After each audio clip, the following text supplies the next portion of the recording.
家公、亲家母，除了3转1响36条腿，还要再加1000块钱的彩礼，少1分这婚你们就甭结了。亲家母，你这话是什么意思？咱们之前说好的彩礼是200块，怎么今天定亲饭还没吃，你突然变卦，一口气涨到1000了？200块打发叫花子呢。我家宝根相看了对象，女方家要我们盖新砖房，你们家大海既然要娶我闺女，当姐夫的替小舅子出钱盖房，这不是天经地义的吗？爸，您别生气。大海，我可就这么一个亲弟弟，你连这点钱都不愿意出，以后怎么疼我一辈子？我出，彩霞你别生气，我肯定出。爸妈，1000块钱确实多，但咱们再想想办法成不成？我明天去厂里预支半年工资，再去大舅家借点，咱们全家勒紧裤腰带拼一拼，总能凑齐的。我保证，以后我下班去码头扛大包，绝对不让你们受苦。这钱算我借你们的。我重生了，竟然回到了大儿子和刘彩霞订婚的这一天。上一世就是因为大海这般苦苦哀求，我和建国咬碎了牙到处借钱，把刘彩霞迎进了门。可刘彩霞嫁过来后，不但好吃懒做，还把大海的工资搜刮得干干净净，填补娘家。大海为了还债，白天上班，晚上扛麻袋，因为太劳累，最终在35岁病倒人没了。这一次，我一定不能再让悲剧重演。妈，求你了，你说句话呀！你想让我们掏1000块钱替你家盖房子？行，那咱们先算算刘彩霞背地里干的那些不光彩的事儿。婶子，你胡说什么？我清清白白的。清白？有些事儿我本来不想说的，好歹2家人认识一场，我想给你们刘家留最后一点脸面。但既然你们给脸不要脸，那就敞开天窗说亮话。上个月初5发工资，你哭着跑到大海厂门口，说你弟弟宝根得了疾病，疼得在炕上打滚，急需拿钱去镇上看大夫。大海1个月工资就32块钱。听见你哭，他二话不说，兜里就留了2块钱买咸菜，剩下的30块钱全塞给了你。他那整整1个月，天天在食堂啃干馒头就白开水，干重体力活饿得直冒虚汗。可实际上呢，第2天，村里人就看见你那个病重的弟弟生龙活虎的在镇上跟人溜达闲逛，他根本就没病。而你刘彩霞转头就用这笔看病钱去县城给自己买了一双新皮鞋和1件碎花裙。我啥时候生病了？彩霞，你说你弟弟生病就为了骗我的钱去买衣服？不是的，大海，你听我解释，我就是看村里姑娘都有新衣服，我怕穿得太寒酸给你丢人啊。给我儿子挣面子，你是穿着拿我儿子血汗钱买的新衣服去给别的男人挣面子吧？上个礼拜2，你跟大海说你受了风寒下不来床，可是那天下午，你就是穿着大海给你买的碎花裙，踩着新皮鞋，打扮的花枝招展，在镇上国营饭店跟供销社新来的王干事相亲吃饭。你当时是怎么跟那个王干事说的？你说苏大海就是个出苦力的穷鬼，他1个月工资32块，给我30块又怎么样？只要你今天点个头同意这门亲事，我回去马上就跟他分手。你胡说，我没有。大海，婶子这是为了省那1000块钱彩礼，故意往我身上泼脏水啊！我那天一直在家躺着，根本没去过镇上，你要相信我。我泼你脏水？你以为跑到镇上就没人认识你？同村的桂花就在那家饭店当服务员，她那天就在隔壁桌收拾碗筷，把你那些话听得清清楚楚。我1个月挣32块，给你花30，我吃了1个月的白水白菜，饿得胃酸都快吐出来了。你拿我的血汗钱去买衣服，和别的男人相亲，拿我当垫背的嫌我穷。刘彩霞，我不瞎，也不贱，这婚我不结了。你这种狠心肠的女人，白给我都不要。爸妈，我错了，咱们回家。亲家母，既然这婚不结了，上个月定亲我们给的200块钱定金退回来吧。退什么钱？没门儿！是你们家说不结的，这钱就当是补偿我们彩霞2年的青春损失费了。就是钱到了我们家，休想拿走。不退是吧？刘大婶儿，今天全是因为你闺女朝3暮4，骗吃骗喝。你既然不顾颜面，那咱们也别藏着掖着了。建国、大海，你们现在就去把刘家村的左邻右舍都叫过来，让乡亲们都来评评理，看看刘家是怎么教闺女的。装病骗钱去倒贴别的男人，我倒要看看这事儿要是传开了，你们家刘彩霞这辈子还能不能嫁得出去？那个王干事要是知道她是个脚踏2只船的女骗子，还会不会要她？你敢？别叫人，别叫！妈，你快把钱给他们，要是名声毁了，我这辈子就全完了。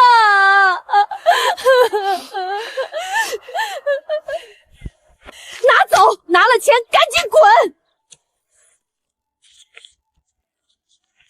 建国、大海，咱们走。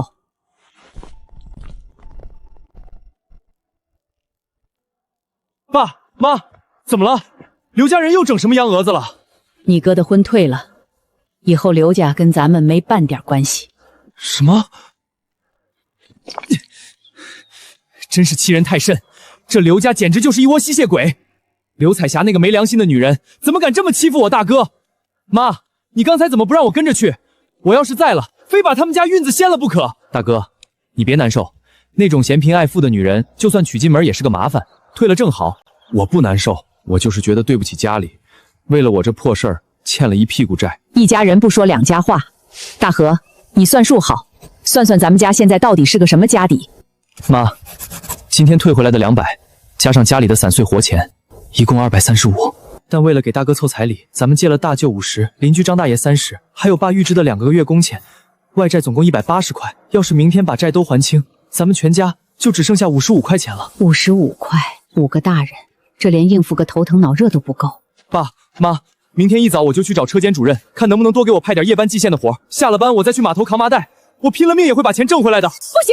建国、大海、大江、大和，你们听好了，靠死工资和卖苦力，咱们家永远只能在温饱线上挣扎。现在政策好了，国家鼓励大家劳动致富，明天把外债全还清，我们1分不欠人家，剩下的钱咱们当本金去县城摆摊儿做小吃生意。做买卖？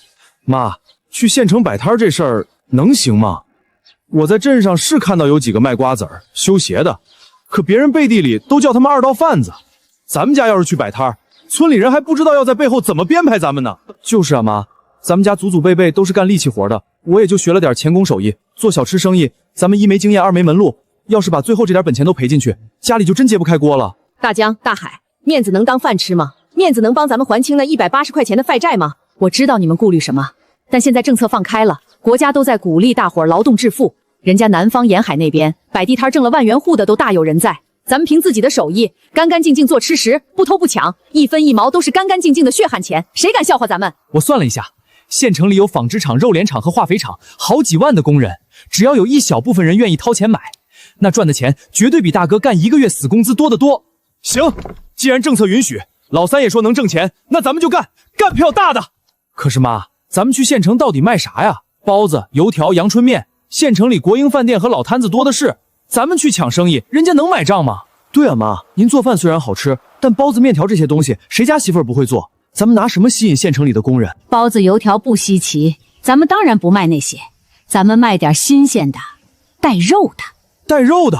妈，现在猪肉多贵啊，1斤好几毛，还得要肉票。咱们做带肉的小吃本钱太大了，县城里的一般工人也舍不得天天吃啊。谁说非要用猪肉了？猪肉贵，那咱们就用鸡肉，而且咱们专门挑鸡身上最便宜的鸡胸肉。鸡胸肉？现在人都缺油水，嫌鸡胸肉又柴又干，集市上都是便宜处理的，可他们不知道，这才是咱们翻盘的宝。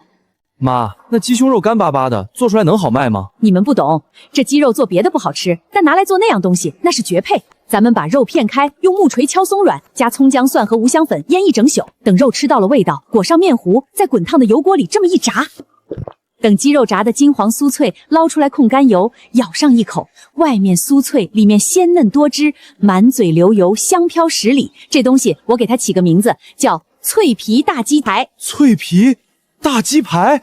妈，听你这么一说，我都馋了。这县城里的人肚子里也缺油水，要是闻到这油炸肉的香味儿，那还不得疯抢啊！不仅如此，鸡胸肉进价极低，自己调面糊也花不了几个钱，就算咱们卖1、2毛钱一块，这利润简直不敢想。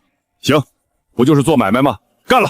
晚秋，你的眼光准，这个家就该听你的。大江、大和，从明天开始，你们俩全听你们妈的吩咐，让买肉就去买肉，要掉面糊就掉面糊，绝不能喊一声苦和累。保证不喊累，我们都听妈的。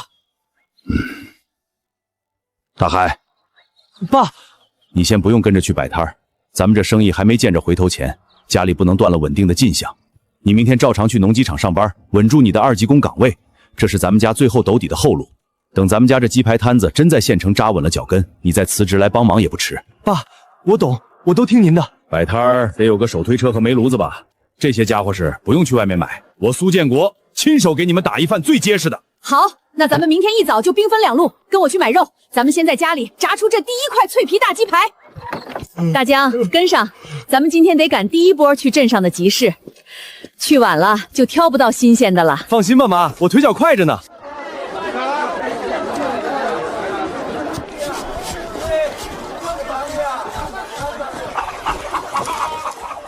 嫂子要点啥？今天这几只老母鸡肥得很，买回去炖汤熬鸡油，最是养人，1块3一斤。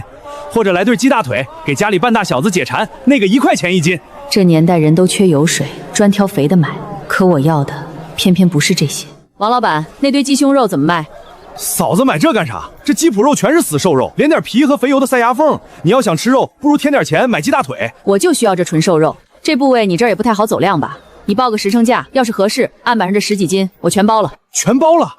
这部位平时卖不掉，放明天就坏了。今天遇到个大主顾，赶紧脱手。行，既然嫂子全包，我也不藏着掖着。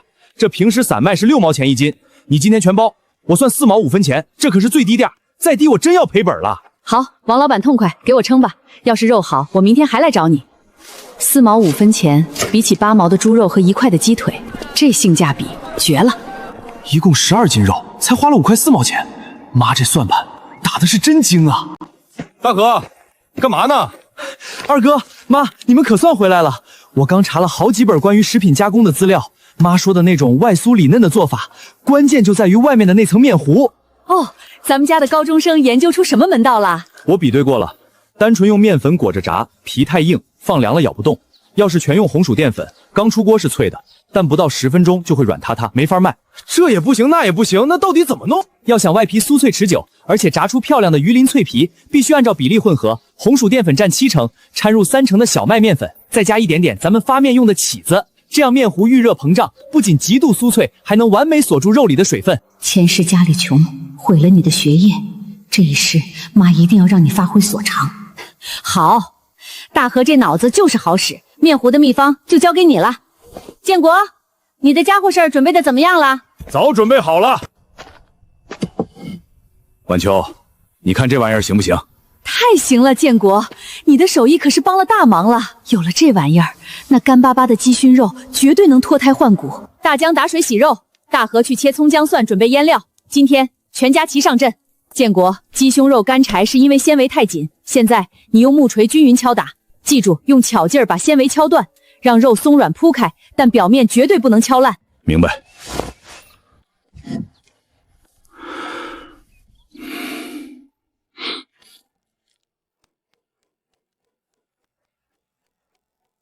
好家伙，一块厚肉被爸这么一敲，变得又大又软，看着分量都足了。晚秋，你这办法真神了，这肉现在摸着软乎乎的，一点都不柴了。这还只是第一步，酱油、白糖提鲜，加上这包最重要的五香粉，这就是制胜的灵魂。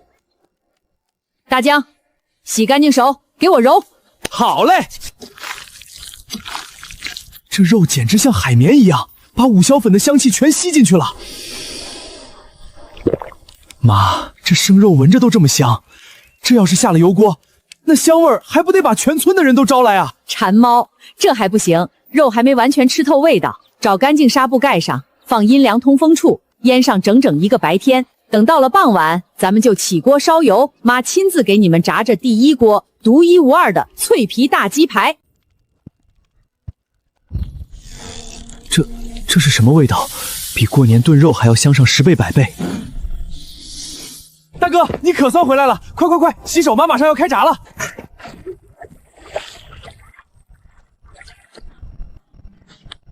妈，咱们这是要干啥呀？这么大阵仗。正好，今天让你尝尝妈的手艺，给你洗洗一身的晦气。大江，把昨天打回来的那桶豆油拎过来。妈，真要倒这么多呀？这可是咱家半个月的油钱。舍不得孩子套不着狼。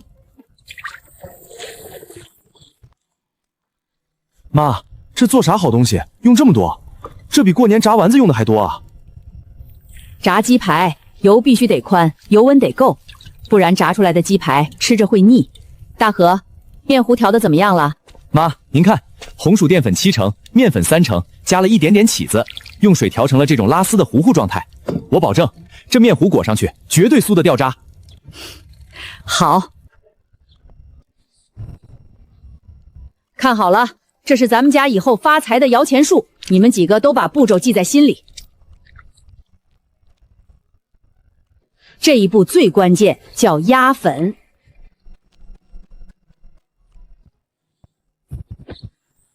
起鳞了，真的起鳞了！书上说，这种不规则的面衣炸出来最脆。下锅。我的太香了吧！我在县城国营饭店门口路过都没闻过这么霸道的香味儿。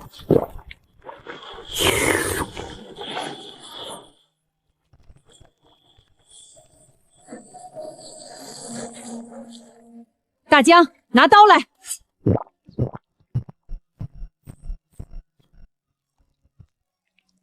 我的老天爷，这真的是鸡脯肉！尝尝。烫，好吃，太好吃了！妈，这比猪头肉还香100倍啊！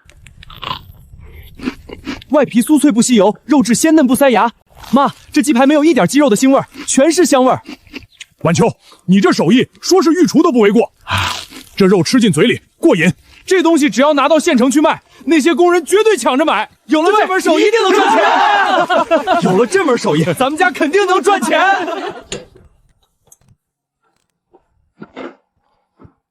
大海，这车轴得换换油了，不然推着费劲。知道了吧？我昨晚从厂里跟师傅要了点废机油，这3轮车我今天早上给它来个大翻修，车把给调高点，妈推能省点力，后车斗的挡板也松了，我用铁丝重新箍紧，保证拉着几十斤的家伙事儿不带散架的。妈，你看我这招牌写的怎么样？不错，当这字儿写的有劲儿。外酥里嫩，满嘴流油，咬上一口，赛过吃肉。走过路过，千万别错过。大哥大姐尝一尝，不香不要钱。大江，你这词儿是从哪儿学来的？一套一套的，听着跟卖大力丸的似的。这你就不懂了吧，大哥？咱们去县城摆摊是个生面孔，卖的又是大家没见过的稀罕物。你要是干巴巴的站在那儿不吱声，谁知道你是干嘛的？就得靠这词儿把人吸引过来。这可是我前几天在电视上看的。大江脑子葫芦，这叫卖词儿写得好。不过这里还得加上一行字：价格。对，价格。妈，咱们定多少钱一块？妈，买肉4毛5一斤，大概出3块鸡排，算上淀粉、油钱这些，一块大鸡排的猪成本差不多2毛5。我的乖乖，2毛5的成本，咱们镇上饭店的一碗肉丝面才2毛钱，里面还有好几片真猪肉呢。咱们这鸡排成本就2毛5，那得卖多少钱才能回本啊？2毛5算啥？咱们这是纯肉，那肉丝面全是清汤寡水。妈，咱们卖5毛钱一块，对半赚。不行，5毛钱太贵了，要是卖不出去，肉可就放坏了。我看就卖3毛，赚5分辛苦钱就行。大海定的太低，没利润；大江定的太高，第一天容易把人吓跑。咱们定价3毛5分钱一块。3毛5，妈，这利润是不是有点薄了？不薄了，咱们第一天去县城，最重要的是打开名气。3毛5，大家咬咬牙能掏得起。只要他们尝了第一口，以后就算卖4毛5，也照样排队来买。这叫薄利多销，放长线钓大鱼。听妈的，就写3毛5。建国，你的炉子改造的怎么样了？差不多了。你看，县城街上风口大，有了这层绑风板，火苗子窜不出来，既省煤，油温又稳，而且锅嵌死在里头，推车走在路上也不怕热油晃出来烫着人。我在侧边还焊了个铁钩子，专门用来给你挂漏勺。建国，你这手艺说是鲁班在世也不为过。有你这炉子，咱们这生意算成了1/3了。只要好用就行。等咱们赚了钱，我再去淘换点白土皮，给你们打个更漂亮的。妈，咱们什么时候走？现在就出发，到县城刚好5点半。工人们下班，那是咱们出摊的最好时机。好嘞。妈，大江大河，你们路上慢点，油锅一定要盖紧。放心吧，大哥，等赚了钱回来，给你买2锅头。建国，我们去了，你在家等好消息。去吧，注意安全。大江脾气暴，你多看着点儿，不管卖不卖得出去，早点回家。出发！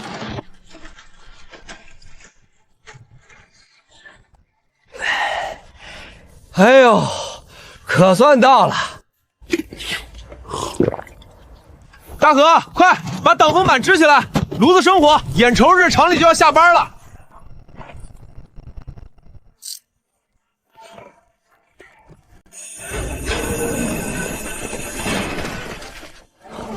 来了，妈，人出来了。大江，看你的了。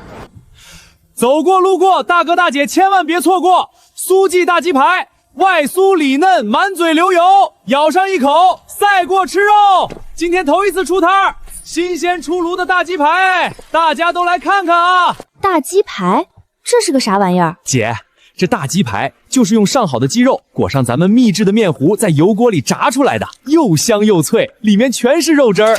3毛5分钱一块，小伙子，你这卖的也太贵了吧？3毛5，我都能去前面国营饭店吃一大碗肉丝面，外加2个白面馒头了。这3毛5分钱能割半斤猪肉回家包饺子了。你这什么鸡排，听都没听过，谁知道好不好吃？拉倒吧！3毛5买一块不知道啥味儿的炸面糊，我可不当这冤大头。走，回家做饭去。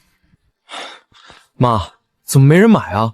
是不是咱们价格真的定得太高了？要不咱们降到2毛钱吧，总比卖不出去把肉放坏了强啊！是啊，妈，县城的人虽然有钱，但也精打细算，这新东西他们没吃过，不敢花这副冤枉钱。不能降价，大江大河，你们记住了，咱们的东西货真价实，降价就是砸自己的招牌。一旦第一天降了价，以后你再想涨回来，别人就会觉得你在坑人。可是妈，不降价，人家连看都不看，咱们怎么卖啊？妈，我有办法了，他们不买是因为不知道这玩意儿有多香，咱们光用嘴喊没用，得让他们闻见味儿，尝着鲜。哦，你想怎么做？妈，你现在就下锅炸，炸一块最大的，炸熟了之后，我把它切成小块。他们不是怕花冤枉钱吗？我今天就免费让他们吃，只要这香味飘出去，只要他们敢嚼上一口，我就不信这县城里的人能忍得住这口肉香。好，就按大江说的办。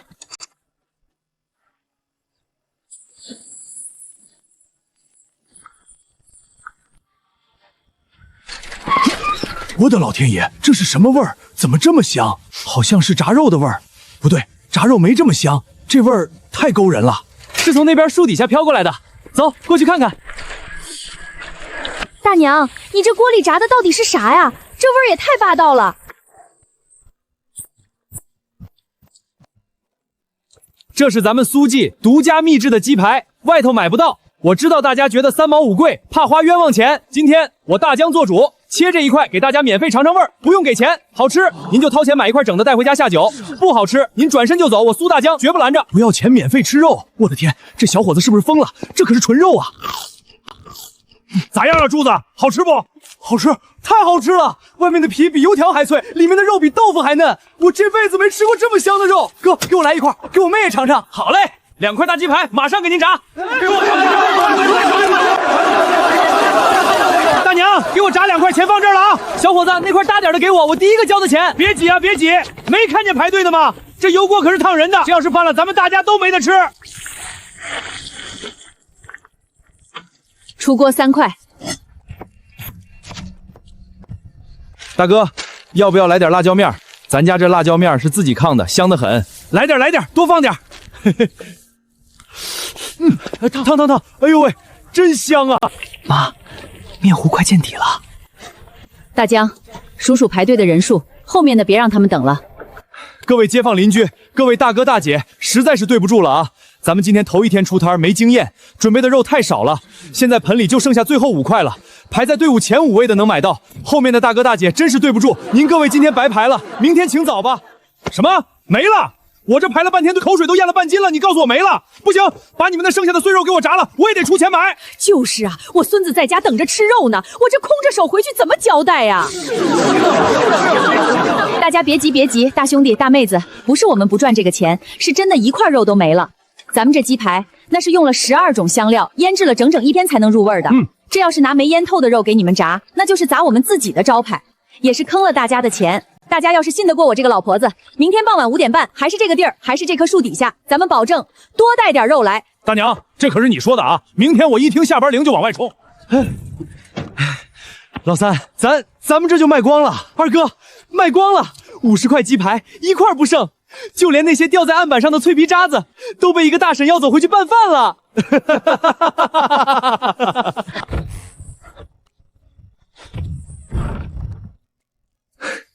二哥，你干嘛呢？你懂个屁，这叫财不外露。老三，你刚才一路上死死抱着这兜子，连我都碰不到一下，赶紧的，倒出来让大家开开眼。好嘞。我的个老天爷啊，这得是多少啊？我一个月在农机厂起早贪黑，拿到手的工钱也就寥寥几张工分券，每次领工钱就薄薄一小点儿。长这么大，还从来没一次性见过这么多。别愣着了，赶紧清点啊！算出来了，多少？老三，你别卖关子，快说啊！妈、爸、大哥、二哥，一共是17块5毛钱。17块5毛，我的妈呀！咱们就出去摆了2个小时的摊儿，竟然赚了17块半，这都顶得上我在厂里大半个月的工资了。大哥，你那是死工资，能跟咱们这儿比吗？这可是咱们第一天出摊儿，大家还不认识咱们呢。要是以后名气打出去了，那一天还不得挣个几十块、上百块？先别激动，这17块5毛钱是毛利，不是咱们的净利润。大河，你给大家算算，咱们今天的本钱是多少？昨天买12斤鸡胸肉花了5块4，葱姜蒜和无硝粉算1毛5，油今天用了1大半，煤炭烧了2块，满打满算，咱们今天的成本大约在6块5毛钱左右。那咱们净赚多少？17块5减去6块5，咱们老苏家第一天出摊儿，净利润是11块钱。好啊，阮秋，你这脑子真是咱们家的无价之宝。发财了，咱们家要发财了。大哥，你咋又哭了？我是高兴啊，爸妈，我现在才知道我以前活得有多窝囊。我为了刘家，自己连口饱饭都舍不得吃，天天受他们刘家的气，就为了每月那微薄工分券，省下来给小舅子添置东西。可你们看看，咱们一家人齐心协力，一天就能挣11块。要是让刘家知道，肯定该后悔的肠子都悔青了。这困扰他2年，因微薄公村生出的自卑与执念，在这11份票券带来的丰厚收益面前，终于是被粉碎的连点渣都不剩了。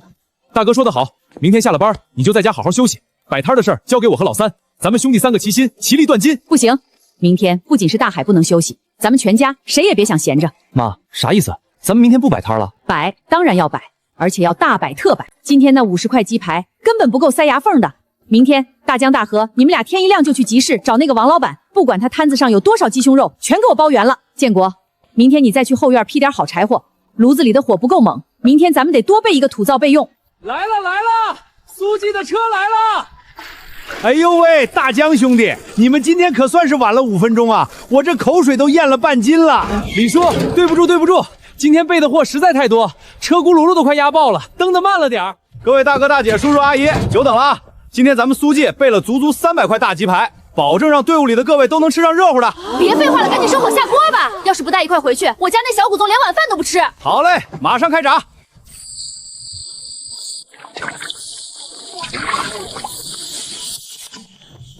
出锅10块。大河，收钱。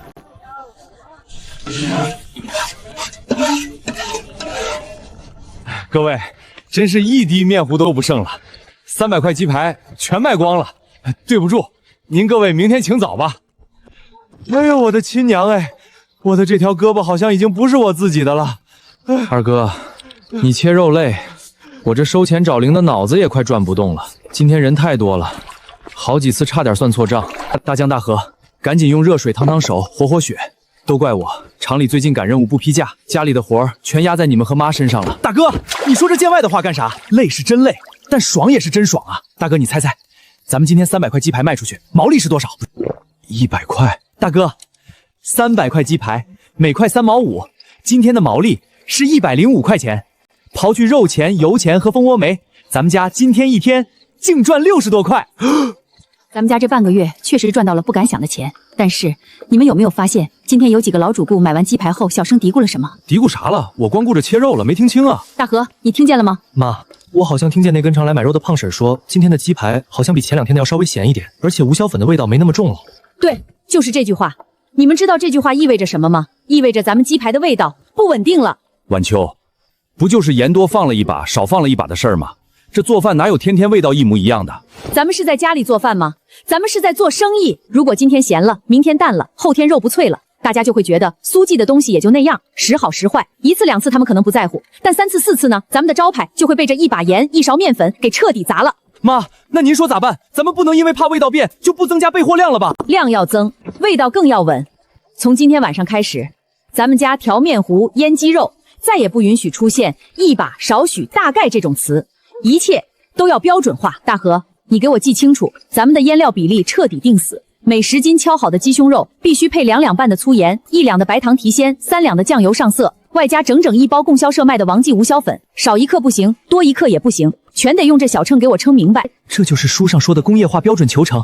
妈，您这招太绝了！还有面糊，大河，以后调面糊的活归你。红薯淀粉和面粉比例是7:3，水不能直接倒，要用咱们家那个带刻度的陶瓷缸子量，半缸子水配2斤粉，必须调到用筷子挑起来能拉丝不断线的状态。记住了吗？刻度量水，7:3配比。最后是火候和腌制时间，鸡肉腌制的时间必须满12小时，差1个小时不入味儿，绝不能提前捞出来卖。油锅里的油炸够了200块泥排，油色扒黑了就必须换新油。绝不能为了省几毛钱的油钱，炸出带苦味的糊泥排。咱们苏记要是在这红星县城立下百年老字号的规矩，就必须把品质这2个字刻在骨子里。好，妈，您定下的规矩，我们爷几个就算是不睡觉，也绝对一丝不苟的执行。大江大河，大哥在厂里抽不开身，这手吞车和油锅的活大哥帮不上。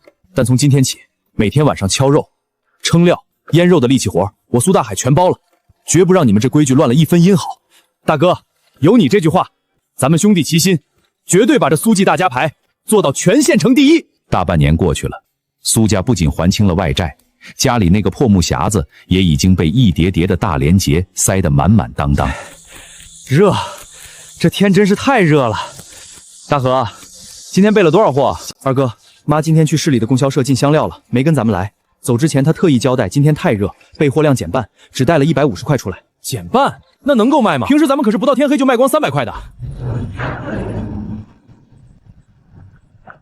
苏记大鸡排，外酥里嫩，刚出锅的大鸡排嘞！大哥大姐们，下班带一块回家解解馋喽！柱子，快过来，今天刚炸出来的，给你留了一块最大的。大江哥，今天就算了吧，我这嗓子眼都快冒烟了，实在吃不下这玩意儿了。你看看这天热的，我都快被烤成人干了，在车间里蒸了1天，现在胃里一点胃口都没有，吃不下。这可是纯肉啊！你小子平时不是一顿能干2块吗？你这鸡排香是香，但是油炸的东西，这大热天的吃进嘴里糊嗓子啊！我现在就想灌一肚子凉水，或者去前面供销社买根2分钱的冰棍降降温。这肉我是真咽不下去。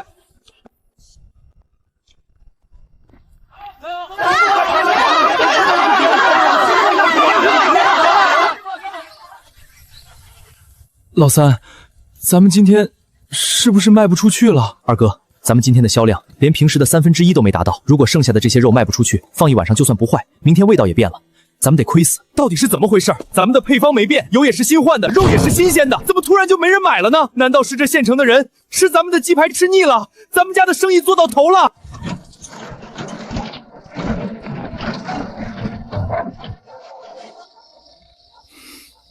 怎么回事？被人砸场子了，还是遇到地痞流氓了？爸，比砸场子还难受，没人买。今天这街上的人看见咱们家的油锅，连躲都来不及。咱们家这鸡排没人要了。胡说八道，怎么可能没人要？大江，你是不是火候没掌握好，炸糊了？大哥，火候绝对没问题，我全程盯着呢，但大家就是不愿意掏钱。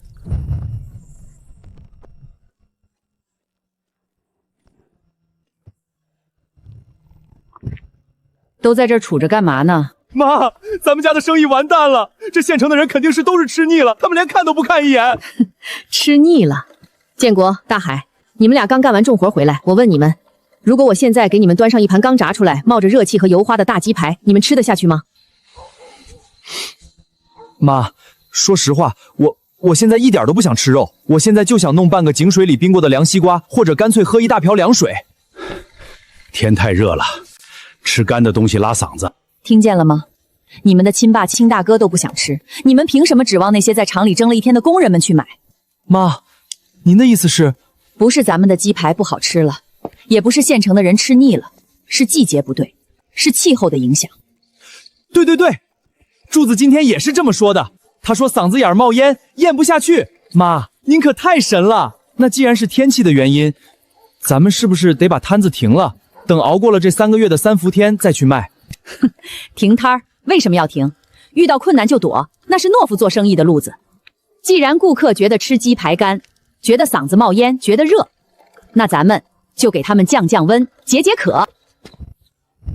这是啥？这叫乌美和山楂。从明天开始，咱们不仅要卖酥脆的大鸡排，咱们还要卖全县城独一份的解暑神器。我要让他们吃了咱们的鸡排，不仅不觉得腻，反而觉得透心凉，心飞扬。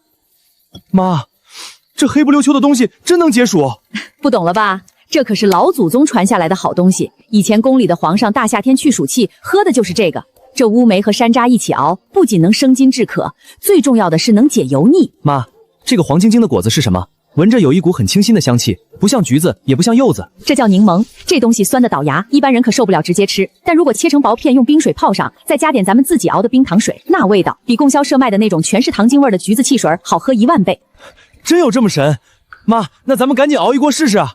不急，好东西得慢慢熬。建国、大海，你们俩力气大，明天一早去村东头王二麻子家。他家有口废弃的深井，底下有个地窖，常年冰凉。你们去跟他商量商量，看能不能租下来，或者借半个地方给咱们放东西。借地窖干啥？冰镇啊，大夏天的，酸梅汤和柠檬水要是温腾腾的，谁愿意喝？只有拔凉的，喝下去才能透心凉。这事儿包在我身上，明天一早我就去找他。大江大河，你们俩去厨房生火，把最大那口铁锅刷干净。今晚咱们全家加班，熬这第1锅秘制酸梅汤。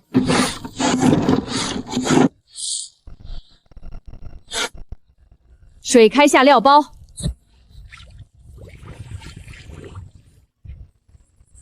我的天，这味儿绝了，闻着就让人想流口水。加冰糖，关火，晾凉。晚秋，你摸摸，这桶壁上全是一层白霜，那地窖底下简直比冬天还冷。好，万事俱备。哟，大江兄弟，今天怎么还来啊？昨天剩下的肉卖出去了吗？李叔，您这话说的，我们苏记的东西什么时候卖过隔夜肉？今天天热，我们苏记不仅炸鸡排，还给大家准备了绝密武器。李叔，这叫秘制冰镇酸梅汤，宫廷配方。今天您是第一个开张的，这碗我请您喝，您尝尝解不解暑？啊，太痛快了，痛快！这大热天的，喝上这么一口拔凉的酸梅汤，给个神仙都不当啊！大江，这酸梅汤怎么卖？给我来3碗，不，把我的军用水壶装满，我要带回保卫科给他们尝尝，真有这么好喝？给我来1碗试试！哎呦，这碗上还冒凉气呢！苏记秘制冰镇酸梅汤，2毛钱1大碗，管冰管爽，不好喝不要钱。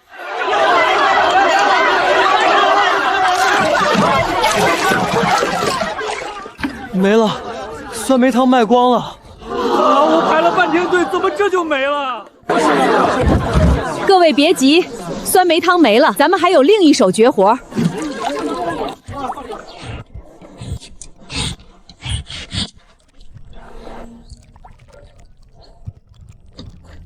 这是南方供来的稀罕水果，叫柠檬。妹子，尝尝这个冰镇手工柠檬水，去油解腻，美容养颜，1毛5分钱一杯。好喝，大娘，这柠檬水太好喝了，比酸梅汤的清口，给我来2杯。这，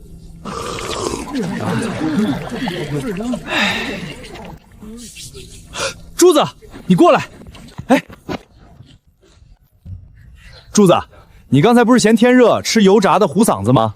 现在你嗓子润透了，你再咬一口这鸡排试试，我向你保证，那种腻味绝对没了。这也太香了吧！大江，怎么喝完酸梅汤，这鸡扒变得比以前更好吃了？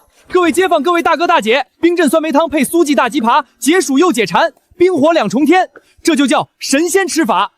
大江，给我炸1块鸡排，也给我来1块，这酸梅汤喝着开胃，正好拿鸡排下酒。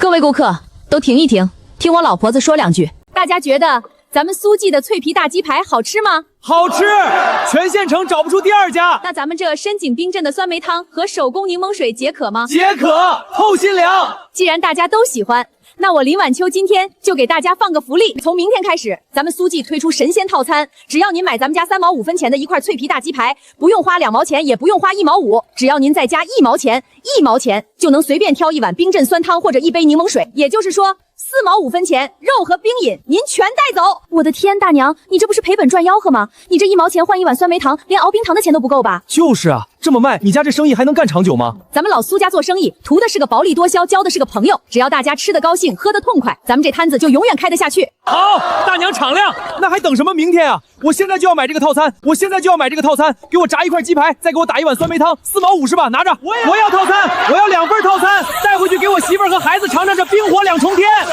没了，真没了，各位明天请早吧。算出来了，妈，今天虽然备的鸡排只有150块，比平时少了一半，但是因为咱们推出了酸梅汤和柠檬水，几乎所有买鸡排的人都加了1毛钱买了套餐，甚至还有几十个人是单独花2毛钱买的冰饮。别卖关子了，到底挣了多少？刨去鸡肉、油、煤炭以及今天新增加的乌梅、山楂、冰糖和柠檬的成本，咱们今天的净利润是88块钱。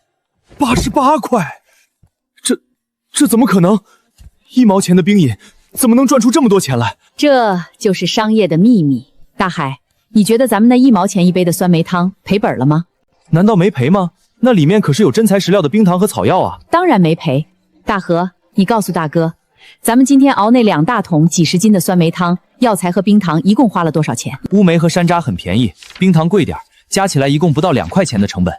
听到了吗？2块钱的成本能熬出近100碗酸梅汤，也就是说，每1碗酸梅汤的真实成本才不到2分钱。2分钱？对，我们卖1毛钱，依然有8分钱的纯利润。而且水是咱们自己家井里打的，冰镇是地窖里的冷气，不需要任何电费。更绝的是，这种加1毛钱换冰饮的手段，我们不仅让那些原本嫌热不想买鸡排的顾客掏了钱，还让他们觉得占了天大的便宜。这不仅带动增加了水饮的高额利润，这就叫套餐捆绑，互为鱼水。妈，您这是跟谁学的呀？这脑子也太神了吧！在病床上，梦里神仙教的。现在知道我为什么敢定这个规矩了吧？明天大海去买冰糖，大江去备鸡胸肉，大河把那些瓶瓶罐全都刷干净。咱们要把这套餐的模式彻底在红星县城打响。我要让这炎炎夏日变成咱们苏记的黄金季节。干！听妈的！这1个多月时间，苏家可没少赚啊！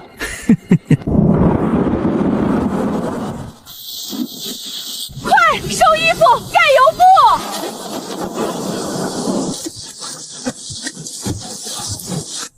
妈，这雨下得太大了，今天还能出摊吗？钱是赚不完的，家人的身体才是最重要的。既然手里已经攒下了足够的本钱，我绝不能再让丈夫和儿子们在街头风吹日晒的卖苦力。雨停了也不出了，今天休息一天。啊，妈，那这些肉咋办啊？放1晚上可就不新鲜了。咱们全家今天晚上吃炸鸡排，吃到饱。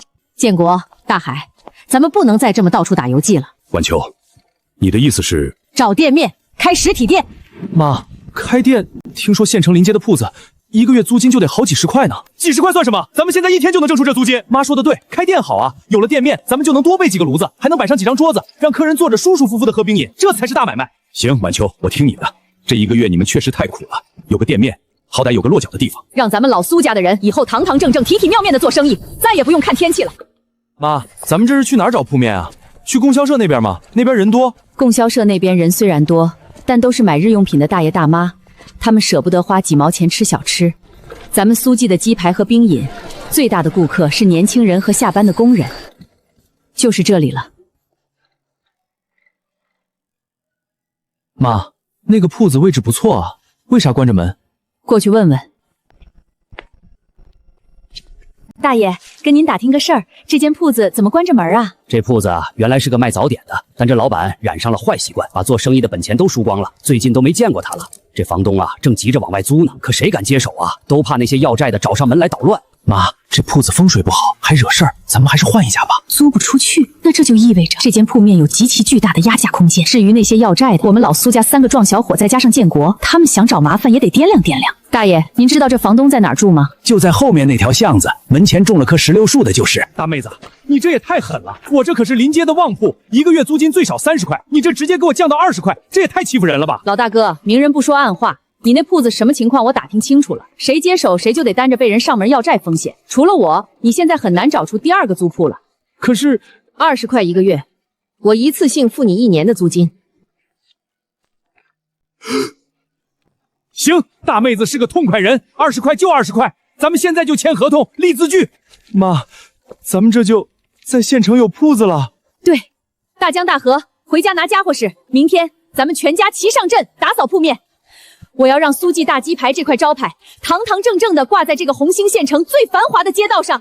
大江、大河，先把这些破烂桌椅全扔出去。大海，你负责提水，今天边把这地上的油泥刮得能照出人影来。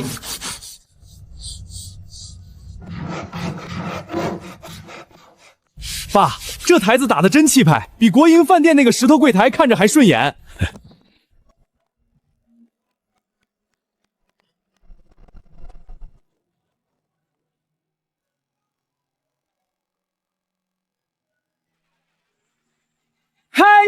大吉，生意兴隆。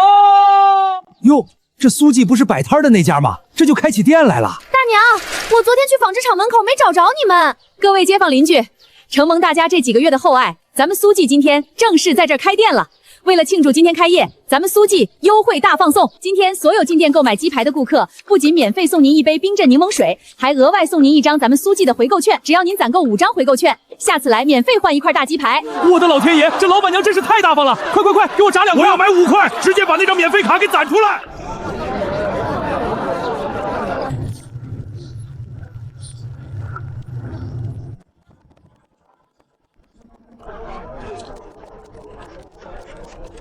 您拿好2张券，下次再来啊。刘彩霞，你哪儿去了？天天板着一张脸给谁看呢？老子下班回来连口热乎水都喝不上。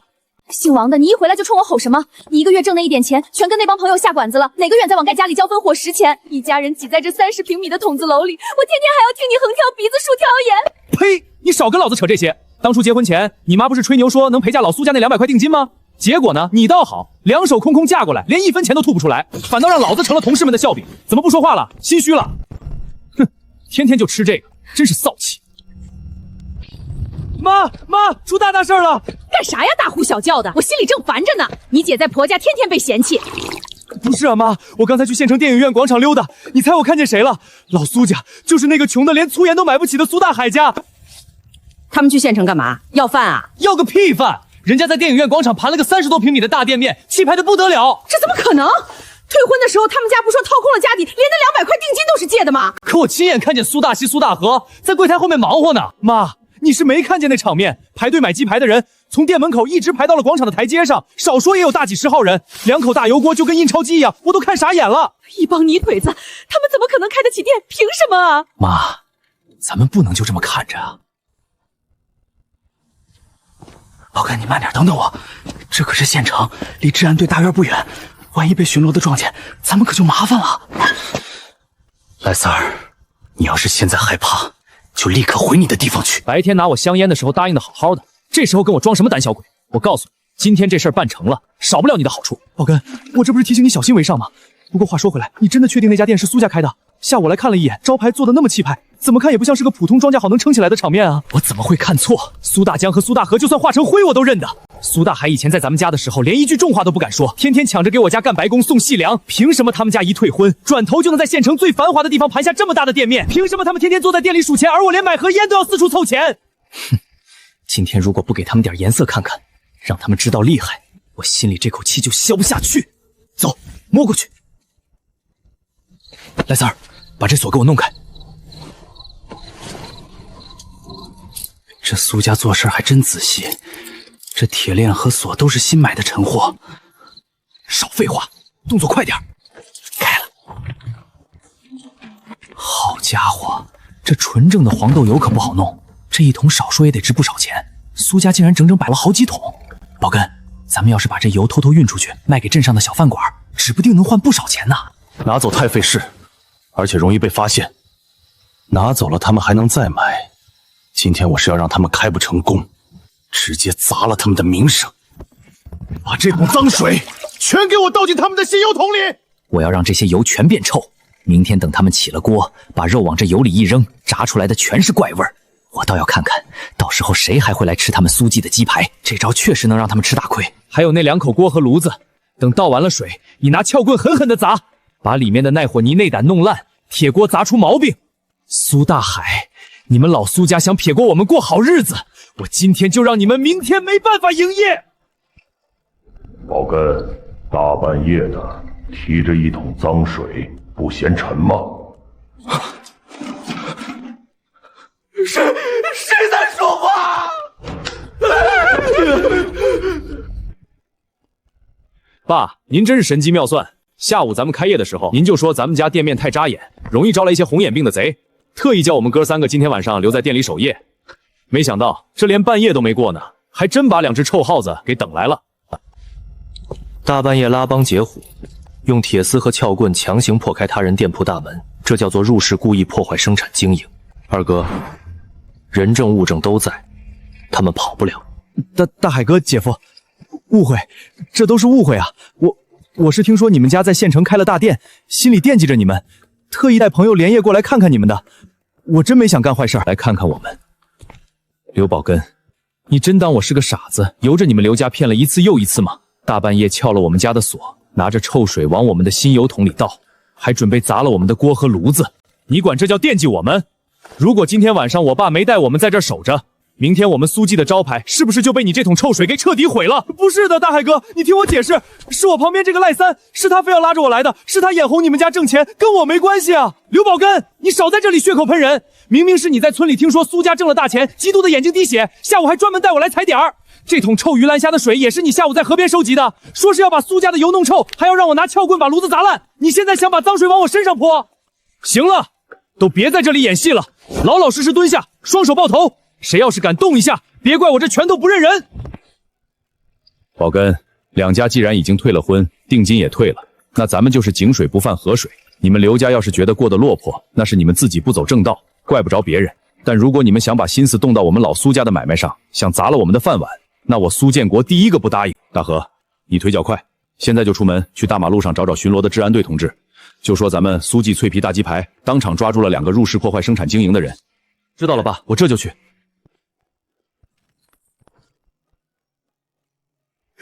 建国叔，大海哥，我错了，求求你们饶了我吧！你们不能这么绝情啊！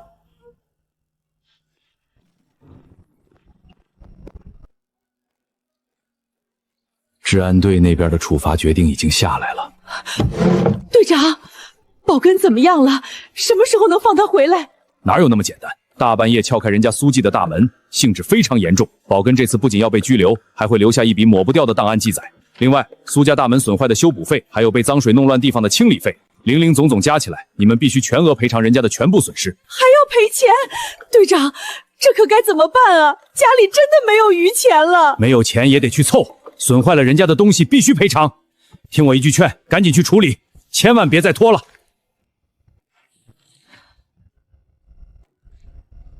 赛霞，今天的早饭你就做成这样，连这点家务事都做不好，你的心思到底忘到哪里去了？妈，您就别指望他能安心做家务了。今天早上我刚去供药社上班，一进办公大楼，周围同事看我的眼神就都不太对劲儿。车间主任甚至专门把我叫到办公室，当面问我是不是有一个叫刘宝根的小舅子，因为半夜去撬人家铺子，故意破坏生产。建国，那是我弟弟自己糊涂做出来的荒唐事儿，我事先真的连一点风声都不知道啊！你不知道就能当成没发生吗？我们老王家在县城里也是要面子的人，我最看重的就是名声。这件事情现在已经完全传开了，我的脸面全被你们刘家给丢尽了。可不是嘛，当初看你长得还算端正，以为是个能安分过日子的姑娘，这才同意让你进了门。谁能想到你娘家的弟弟竟然能干出这种事情？现在整个县城都在议论纷纷，说电影院广场的那家苏气大鸡台买卖做得那么大，每天排队的人从早到晚围得水泄不通，偏偏就有眼红的人连夜去倒脏水砸灶道。你们怎么能把所有的事情都怪在我一个人头上？不怪你怪谁？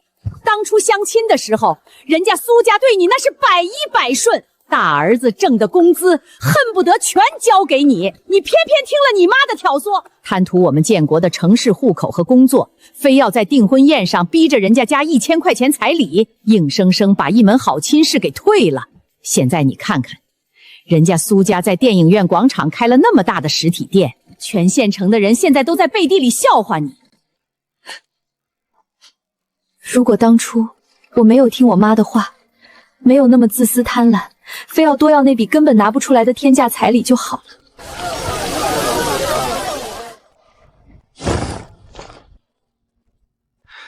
李老板，别看了，再看眼珠子都快掉出来了。我那面馆今天一晚上就卖出去5碗阳春面。以前这纺织厂的工人和看电影的年轻人下班纳凉，谁不来咱店里切盘猪头肉叫碗面？现在倒好，全被那家吃鸡肉的给勾走了。谁说不是呢？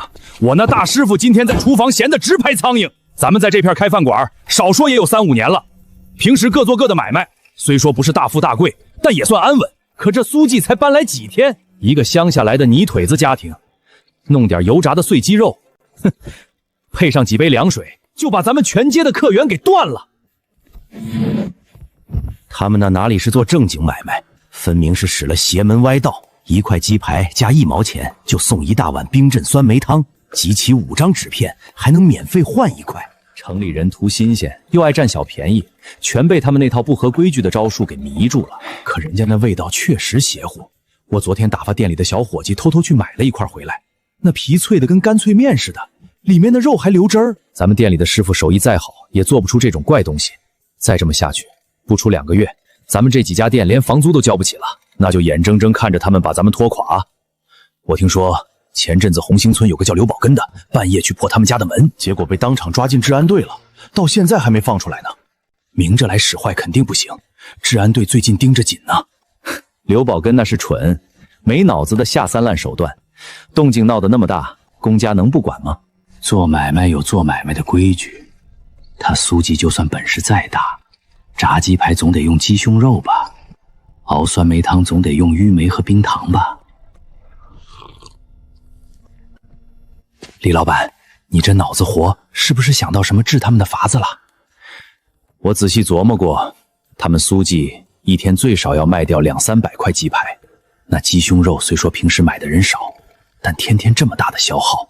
我跟县肉联厂的钱主任有些交情，明天我就去请他吃顿饭，送2瓶好酒，只要咱们把源头给卡死了，他林晚就算有天大的营销本事，手里没有1块鸡肉，他拿什么下油锅？李老板，这高价包圆全县的鸡胸肉，虽然那地方便宜，但积少成多，咱们也得搭进去不少本钱啊，万一弄不好。张老板，舍不得孩子套不着狼，是现在花点小钱把苏记彻底赶走，还是眼睁睁看着你那面馆关门大吉？你自己选一个，反正这口恶气我是咽不下去。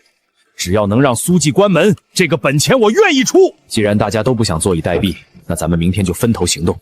张老板，你去周边村镇跟那些零散的鸡贩子探探口风，只要苏记去收肉，你就提价2分钱抢先结下来。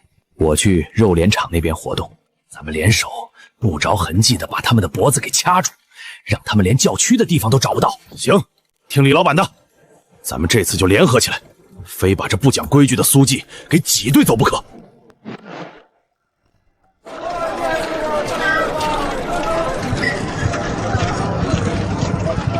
王老板，早啊！今天老规矩，先给我来30斤新鲜的鸡胸肉，要现片的那种。肉呢？怎么案板是空荡荡的？没把鸡胸肉单独留出来啊？大江，真是对不住啊！今天这鸡胸肉恐怕不能按以前那个数给你了。不能按以前那个数？啥意思？咱们可是天天合作的，我这下午开门还要供应几百号工人的套餐呢，这没有肉我怎么开工？大江，今天这鸡胸肉涨价了，不能再按4毛5分钱一斤算给你了，得6毛钱一斤。6毛？王老板，你开什么玩笑？上个礼拜还是4毛5，这一下子涨了1毛5分钱。猪肉在供销社涨价也没这么狠的啊！你这涨得也太没道理了吧！大江，你小点声，别嚷嚷，这不是我诚心跟你们作对，现在的行情就是这样，活鸡进价高了，分摊到各部位肉身上，自然就贵了。你嫌贵，我还嫌本钱高呢。行，6毛就6毛，虽然利润薄了，但咱们苏记讲诚信，不能让排队的顾客空着手。王老板，30斤，你现在就给我过秤，我照样付钱。大江，不光是涨价的事儿，今天我只能给你匀出5斤鸡胸肉。5斤？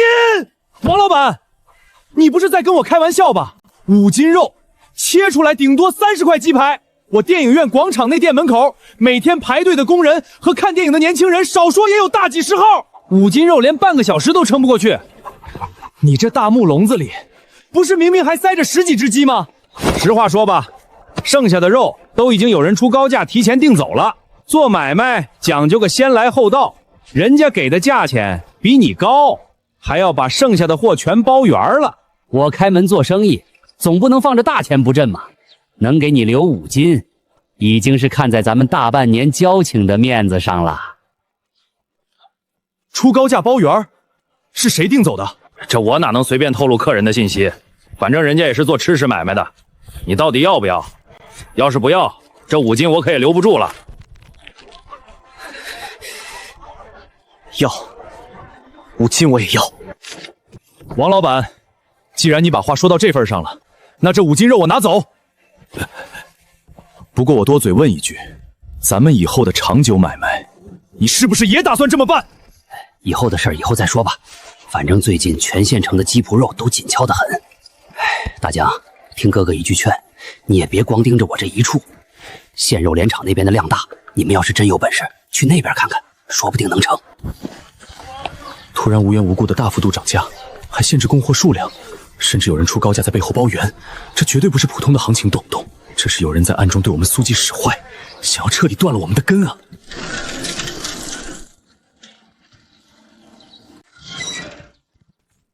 妈，爸，大江，慌慌张张的像个什么样子？白天让你去集市收鸡胸肉，怎么这个点才回来？肉呢？红星镇活禽摊的王老板，平日里不是最指望咱们去包他的底吗？今天他转性了。妈，根本不是转不转性的事儿，那个姓王的今天完全变了副面孔。他不仅把价格直接涨到了6毛钱1斤，还抠抠搜搜的只肯匀给咱们5斤肉，还说剩下的货早就被人高价包圆了。高价包圆？这红星县城和周边的乡镇，除了咱们苏记天天需要这么大份额的鸡胸肉，还有谁能一口气把全镇的货都吃下去？他有没有说是谁订走的？他死活不肯说，只说对方也是做吃食买卖的。我当时一听就觉得不对劲，心想不能指望他一家，就调转车头，直接去了现肉联厂的供货大库。去肉联厂，怕是连大门都没让你进去吧？妈，您怎么知道的？我连办公楼的台阶都没上去。那仓库的钱主任平时见了咱们跟见亲兄弟似的，今天倒好，我刚走到门口就被保卫科的给拦了下来。钱主任隔着铁栅栏窗户，冷冰冰的跟我扔了一句话。他说了什么？他说现在有了新规定，厂里的禽肉货源要优先保证县里几家老字号饭馆和大型私营饭馆，像咱们这种小户暂时不在这个月的供货名单里了，以后也别来问了。新规定优先供应老字号，这分明是瞎话。咱们苏记开业到现在，哪个月去肉联厂宁货不是现钱结账？什么时候短过他们的款子？这无缘无故的把咱们踢出来，不是明摆着要把咱们往死里逼吗？爸，二哥，发生什么事了？我在后院就听见你们在吵。二哥，今天就收到这点肉，现在咱们这店里每天下午下班的高峰期一到，少说也有上百号人等着买神仙套餐呢。这5斤肉切碎了，按照咱们标准化的分量，顶多只能做30块鸡排，连半个小时都撑不过去啊！这让外面的客人怎么看咱们？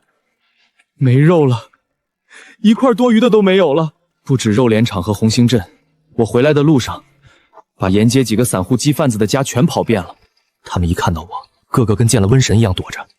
有一个相熟的悄悄跟我透露，说县城里几家大饭馆的老板发了话，谁要是敢卖给苏记1块肉，以后县城所有饭馆就折断了他的销路。妈，咱们这回是彻底被人家联手给封杀了。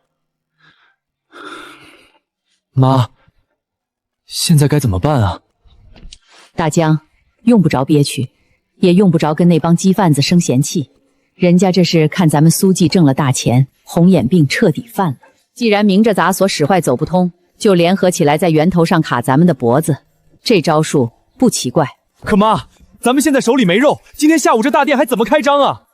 难不成咱们把门关了，挂个牌子歇业？那咱们这1个月好不容易在电影院广场打响的名气，可就全毁了。那些眼红的同行，指不定要在背后怎么笑话咱们呢。谁说我们要关门歇业了？他们以为卡住了现肉联厂和几个活禽贩子，就能让咱们苏记血本无归？哼，就能逼着咱们去给他们低头认错，做他们的春秋大梦去吧！建国、大江、大河，把门给我开着，卫生照样打扫的能照出人影来。今天下午哪怕只有这30块鸡排，咱们也照样起锅烧油，准时开业。他们想看咱们苏记的笑话，那咱们就让他们看看什么叫打不烂的铁骨头。刘大爷，我是县城电影院广场苏记的，您手里今天能有20新鲜的鸡胸肉吗？没有，今天统共就收了3只鸡，哪来的纯瘦肉？你瞧错了，去别处问吧。大爷，您这筐里分明还塞着好几只褪了毛的光鸡呢，怎么会没有？价格好商量，我愿意在以前的基础上，每斤再给您添3分钱辛苦费，您就帮忙成不成？小苏同志，你就别难为我这个老头子了。昨天傍晚，县城迎客来的伙计就专门坐着驴车来过镇上了，放了死话。谁要是敢卖给你们苏记1块肉，以后全县城的饭馆就彻底断了咱们的生路。我这一家老小都指望着这几个鸡子换盐钱，实在是惹不起那些大老板啊！整整1个上午，几乎把全县周边能跑的乡镇集市全跑了个遍。每一次得到的答复，除了冷眼便是无奈的拒绝。爸妈，我尽力了，周边的乡镇我全跑遍了，人家一听是咱们苏记，连大门都不让我进。妈，昨天二哥带回来的那最后的5斤鸡胸肉，按照咱们标准化的分量，刚刚已经全部炸完分崩好了，统共就做出来30块鸡排。保卫科老李和几个相熟的工友一进门就买光了。现在厨房里连1两生肉都没剩下了。大娘，今天这柜台里怎么空荡荡的？我的神仙套餐呢？后面排队的工友可都到了，大家在广场上伸长了脖子等着呢。柱子，今天实在是对不住大伙了，由于咱们的货源供应出了点突发状况，今天的鸡排和冰饮没办法继续供应了。啊，不供应了？大娘，那明天呢？后面几天呢？咱们这厂里的人天天可就指望着这一口呢。后面的日子恐怕得先歇上几天，等咱们把货源的事情彻底安顿好了，苏记一定会重新开张。你帮我跟外面的街坊邻居们捎个口信，就说我林晚秋谢谢大家的厚爱，让大伙儿今天先散了吧。大河，去后院把我前几天裁下来的那块干净白木板拿出来，再把柜台上的毛笔蘸满黑墨。妈，难不成咱们真的要认输吗？要是这牌子一挂出去，电影院广场对面那几家饭馆的老板指不定要在背后怎么笑话咱们呢？他们明摆着就是想看咱们老苏家丢人现眼。笑话，让他们笑去。大江，做买卖有起有落，一时的退让不是认输。咱们手里没有合格的肉，如果为了应付开张去买那些病死不新鲜的烂肉凑数，那就是在砸苏记大半年来的品质招牌，宁可1块不卖，也绝不糊弄顾客。大江，去把这块牌子给我堂堂正正的挂在大门口最显眼的地方，把门锁好。今天晚上咱们全家回红星村，关起门来开家庭会议。他们以为卡住脖子就能憋死咱们，那咱们就从原点上彻底断了他们的念想。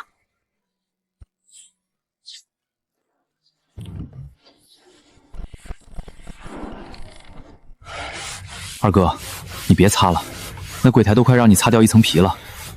咱们今天没有生肉下锅，你就是把这店擦得能照出人影来，下午也开不了工。我心里憋屈。老三，你说咱们做买卖不偷不抢，凭着良心和手艺挣钱，招谁惹谁了？那些人凭什么在背后使这种下作手段，把全县城的鸡胸肉都给断了？大江，坐下。做买卖如同上战场，有顺境就有逆境，人家看你日进斗金，自然会想方设法来绊你的脚。你现在自乱了阵脚，反倒让躲在暗处的人看了笑话。爸，我就是咽不下这口气。爸，二弟说的对，我今天早上从农机厂出来，听车间里几个城里的工友也在议论，说咱们苏记是不是得罪了什么人，怎么说关门就关门了。那些平时跟咱们竞争的饭馆老板，这会儿指不定在怎么编排咱们呢。哟，您瞧瞧这块牌子，写的还真是有模有样的，暂歇营业。哈哈，这才开了几天的大店啊，怎么说歇就歇了？这你就不懂了吧？庄稼汉进城做买卖，以为手里有点偏方就能当城里人。是迎客来的李老板和聚香楼的赵老板带头搞事的就是他们，这会儿居然敢主动找上门来冷嘲热讽。二弟，我和你一起出去。站住！谁让你们出去的？爸，人家都欺负到咱们家门口了。外面那几个人不过是借着一时的由头来激怒你们，你们现在冲出去跟他们吵，甚至跟他们动手，正中了他们的下怀。到时候治安队一来，反倒成了咱们的不是。二哥，大哥，爸说的对，那些人就是想看咱们气急败坏的样子。咱们越是不搭理他们，他们心里越没底。赵老板，我听说现在肉联厂和周边的活禽供货紧俏得很，有些没有根基的小摊子，怕是这辈子都打不到一片肉喽。买卖做不下去，还是趁早回村里扛回头种地去吧。城里的饭碗可不是谁都能端得稳的。哈哈，李老板说的精辟。走，咱们回店里去。今天晚上咱们几家老字号好好喝一杯，庆祝庆祝这电影院大街恢复了清静。爸，难道咱们就只能这么干看着，任由这群小人在外面耀武扬威吗？大江、大海，你们记住了，做买卖靠的是手艺，品质和长远的格局。他们联合封杀咱们，说明他们怕了咱们苏记。如果咱们的买卖不赚钱，他们连看都不会多看一眼。小人得势只是一时，他们能在肉联厂和小户身上卡咱们的脖子，说明咱们以前太指望别人了。这次停业虽然无奈，但也是个转机。只要咱们自己找到了不被别人拿捏的活路，到时候这红星县城的客源，他们一分一毫也别想抢回去。爸，我懂了，不跟小人一般见识。等咱们苏记重新开张的那天，我要让这整条街的人都看看，谁才是真正端得稳这碗饭的人。听爸的，咱们现在就收拾东西，今天晚上回红星村。等咱们想出了完全之策，非要把这口恶气连本带利的找回来不可。二哥，咱们不跟他们争一时的口舌之快，货源的源头在咱们自己手里才是硬道理。啊，咱们把城里的店关了，这天天不营业，房租和人工可都是在白白耗着。今天纺织厂和保卫处好几个熟客还专门来问，我这心里真不是个滋味。二弟，你先别急，爸妈，我今天在厂里琢磨了一天，要不我明天请个假，坐客车去隔壁的长丰县瞅瞅。咱们县的肉联厂被那几家饭馆联合卡死了，长平县那边总管不着吧？大哥，这主意听着行，但咱们得算一笔账。长平县离咱们这儿有30多公里，每天坐客车来回倒腾，运费怎么算？再说了，新鲜的鸡胸肉在这太阳底下折腾几个小时，没等运到咱店里，怕是都要捂出酸味了。这儿也不行，那儿也不行，难不成咱们真要眼睁睁看着那2口大油锅放凉生锈？今天迎客来，那个李老板在门口那个得意劲儿，我到现在一想起来，气得心口都疼。行了，都少说2句。晚秋，孩子们也是心里急。既然你让大河把这段时间开店攒下的家底都拿了出来，你心里肯定已经有了主意。咱们全家都听你的，你就发话吧。大河，你算一下这几个月，连带着酸梅汤和柠檬水套餐，除去房租、油钱、配料和工人工资，净攒下来多少本钱？啊，一共是2462块3毛，这里面有2000块，我今天下午已经按照您的吩咐，全部从信用社取成现钱了，全在这儿。妈，咱们手里有这么多钱，确实能撑很久，可天天坐吃山空也不是个办法。您把这么多现钱都取出来，是打算去市里找更大的供货渠道吗？不，咱们不去市里，也不去长平县。那几家饭馆的老板以为联合了肉联厂和周边的散户贩子，就能卡住咱们苏记的脖子，逼着咱们低头去给他们赔礼道歉，把客源拱手让人。我这辈子字典里就没有妥协这2个字。既然他们不让我们买鸡，那咱们就自己搞养殖，从源头上供应。啥？自己养？这能行吗？咱们以前也就是在自家院子里养过几只，咱们这店里一天要消耗那么多的鸡胸肉，这得养多少只才够啊？是啊，妈，二弟说的对，养鸡容易闹瘟疫，这要是大规模养鸡，万一有个闪失，这2000块钱本钱可就全打水漂了。大海、大江，你们俩先别泄气，你们妈说的对，咱们不能一直被别人卡着脖子。咱们苏记的名气已经打响了，县城的店面位置那么好，只要货源稳得住，这买卖能做一辈子。咱们总不能一遇到困难就回村里继续扛锄头吧？晚秋，这想法我支持。既然别人不给活路，咱们就自己腾出一条路来。咱们爷4个有一身使不完的力气，你说怎么干，咱们就怎么干。大河，你平时最爱看那些农科院的报纸和养殖技术书，你来跟哥哥俩说说，咱们这鸡到底能不能养，该怎么养？大哥、二哥，其实妈前几天就让我查资料了，我看到过一种新方法，叫科学散养，只要场地够大，肯定行。老三，那咱们去哪儿弄那么大的场地？总不能把咱家这院子全盖上鸡棚吧？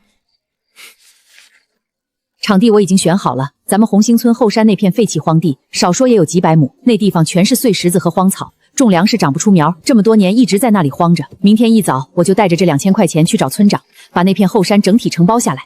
承包后山？妈，那后山荒了10几年了，连条像样的路都没有，上面全是荆棘和野狼，这要把那儿开辟成养鸡场，得脱掉几层皮啊！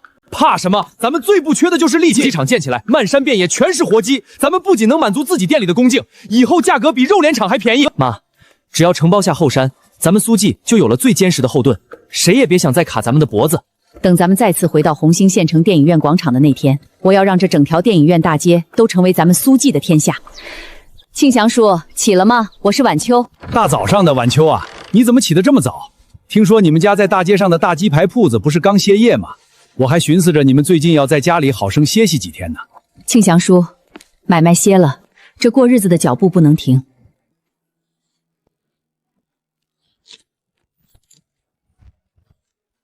哎呦，晚秋，你这是干什么？你大清早拿这么多现钱上我这儿，是家里出了什么急事要出村吗？庆祥叔，我是来给咱们红星村送福气的，这钱是咱们老苏家用来承包村后头那片荒山的，2000块钱一次性付清，咱们今天就把合同给签了。啥？承包后山？晚秋，你莫不是昨晚睡觉糊涂了？那后山荒了10几年，满地都是碎石子和半人高的刺槐针连棵正经庄稼都种不活。当年公社想组织大家去开荒，折腾了3个月，除了磨烂了10几把锄头，连红薯都没收上一筐。你拿着开店挣来的血汗钱去包那片鬼地方，这不是把大团结往水里扔吗？庆祥叔，咱们苏记的大鸡排每天在县城供不应求，如今别人在货源上卡咱们的脖子，所以我们准备自己在后山上搭棚子养鸡。那地方虽然长不出麦子，但地势开阔，通风好，正适合养鸡。晚秋，你真想好了，这字儿1000、2000块钱可就直接落进大队的账上了。到时候你要是养鸡亏了本，大队可1分钱都不会退你的。庆祥叔，我林晚秋做决定，什么时候转过弯儿，只要大队给的合同年限公道，按政策允许的最长期限批给咱们，这钱您今天就能入账。好，既然你们老苏家有这个气魄，我这个当村长的要是再推3阻4，反倒成了挡人财路的恶人了。办下来了，整整30年，那片山从今天起就姓苏了。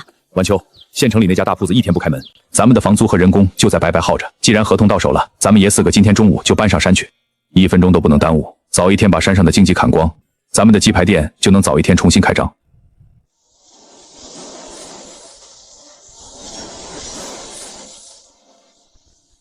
以后这就是咱们老苏家的聚宝盆啊！有了这片山头，咱们苏记的招牌迟早能挂到市里，甚至挂到省城去。说得好，这片山头就是咱们发家致富的根据地。开工！时代的风口永远留给敢为人先的开拓者。林晚秋以山野为画布，以铁锹为画笔，正意气风发地描绘着一段属于老苏家的财富传奇。